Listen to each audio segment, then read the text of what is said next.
हम लोग सीटेट के लिए सोशल साइंस का एमसीक्यू करने वाले हैं। एनसीईआरटी इतिहास 6 क्लास की किताब महात्मा बुद्ध से सारे संबंधित सवाल करेंगे हम लोग।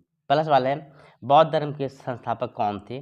सिद्धार्थ, गौतम, महात्मा बुद्ध, उपरोक्त सभी। तो बौद्ध धर्म के संस्थापक उपरोक्त सभी थे, क्योंकि सिद्धार्थ को ही गौतम और गौतम को ही महात्मा बुद्ध कहा जाता है, इसलिए उपरोक्त सभी इसका आंसर है। अगला सवाल है, महात्मा बुद्ध का जन्म लगभग कितने वर्ष पहले हुआ? 1500 वर्ष पहले, 2500 साल पहले, 3500 साल पहले या 4500 साल पहले? महात्मा बुद्ध का जन्म लगभग 2500 साल पहले हुआ था। अगला सवाल है, बुद्ध किस ग्रंथ से संबंधित थे? वज्जी, शाक्य, मल, कोलीय। बुद्ध शाक्य ग्रंथ से संबंधित थे। शाक्य ग्रंथ से संबंधित थे बुद्ध। अगला सवाल है, महात्मा बुद्ध को बोध गया बिहार में किस पेड़ के नीचे ज्ञान की प्राप्ति हुई? साल, पीपल, कदम, बरगद। महात्मा बुद्ध को बोध गया बिहार में पीपल के पेड़ के नीचे ज्ञान की प्राप्ति हुई। पीपल के पेड़ के नीचे ज्ञान की प्राप्ति हुई। अगला सवाल है, ज्ञान प्राप्ति के बाद महात्मा बुद्ध सबसे पहले कहाँ गए? सारनाथ, लुम्बिनी, कुशीनारा या चंपानेर? ज्ञान प्राप्ति के बाद महात्मा बुद्ध सबसे पहले सारनाथ गए थे। अगला सवाल है, महात्मा बुद्ध ने अपना पहला उपदेश कहाँ दिया था? सारनाथ, लुम्बिनी, कुशीनारा, चंपानेर? महात्मा बुद्ध ने अपना पहला उपदेश सारनाथ में दिया था। अगला सवाल है, महात्मा बुद्ध की मृत्यु कहाँ हुई? सारनाथ, लुम्बिनी, कुशीनारा, चंपानेर? महात्मा बुद्ध की मृत्यु हुई थी कुशीनारा में। अगला सवाल है, कभी कभी हम जो चाहते हैं वह प्राप्त कर लेने के बाद भी संतुष्ट नहीं होते और अधिक वस्तुओं को पाने की इच्छा करने लगते हैं। बुद्ध ने इस लिप्सा को क्या कहा है?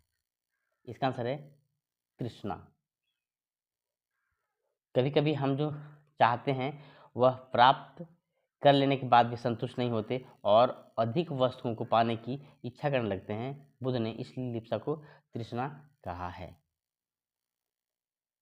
अगला सवाल है, बुद्ध ने अपनी शिक्षा सामान्य जन को किस भाषा में दी है? प्राकृत, पाली, संस्कृत, देवनागरी? बुद्ध ने अपनी शिक्षा सामान्य जन को प्राकृत भाषा में दी है। अगला सवाल है, बौद्ध धर्म में घर का त्याग करने वालों के लिए कौन सा संगठन बनाया गया था? गण, संघ, कुल, वर्ग? बौद्ध धर्म में घर का त्याग करने वालों के लिए संघ बनाया गया था। अगला सवाल है, संघ में रहने वाले बौद्ध भिक्षुओं के लिए बनाए गए नियम किस ग्रंथ में मिलते हैं? अधिधम्म पिटक, विनय पिटक, सुत्त पिटक, उपरोक्त सभी? तो संघ में रहने वाले बौद्ध भिक्षुओं के लिए बनाए गए नियम विनय पिटक में संकलित हैं। अगला सवाल है, संघ के बारे में कौन सा कथन सत्य है? संघ में कोई भी प्रवेश ले सकता था। संघ में स्त्रियों के रहने के लिए अलग व्यवस्था थी। संघ में रहने के लिए कर्जदारों को देनदारों से अनुमति लेनी पड़ती थी। उपरोक्त सभी? तो संघ के बारे में सारे कथन सत्य हैं। क्या क्या सत्य है? संघ में कोई भी प्रवेश ले सकता था। संघ में स्त्रियों के लिए अलग व्यवस्था थी। संघ में रहने के लिए कर्जदारों को देनदारों से अनुमति लेनी पड़ती थी। सभी कथन सत्य संघ के बारे में। अगला सवाल है, संघ में कौन प्रवेश ले सकता था? नाई, गणिकाएं, दास, उपरोक्त सभी? संघ में सभी प्रवेश ले सकते थे। नाई भी, गणिकाएं भी और दास भी प्रवेश ले सकते थे। अगला सवाल है, बौद्ध भिक्षुओं के लिए बनाए गए शरणार्थी क्या कहा जाता है? चैत्य, विहार, आश्रम, उपवन?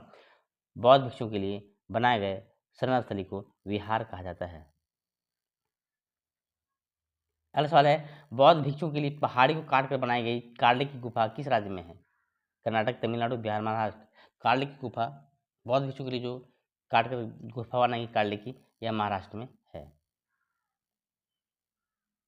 अगला सवाल है, बौद्ध धर्म की नई धारा महायान के बारे में कौन सा कथन सत्य है? इसमें बुद्ध की प्रतिमाएं बनाने जाने लगी, बोधिसत्व सांसारिक परिवेश में रहने लगे, बोधिसत्व शिक्षा देने लगे, उपरोक्त सभी?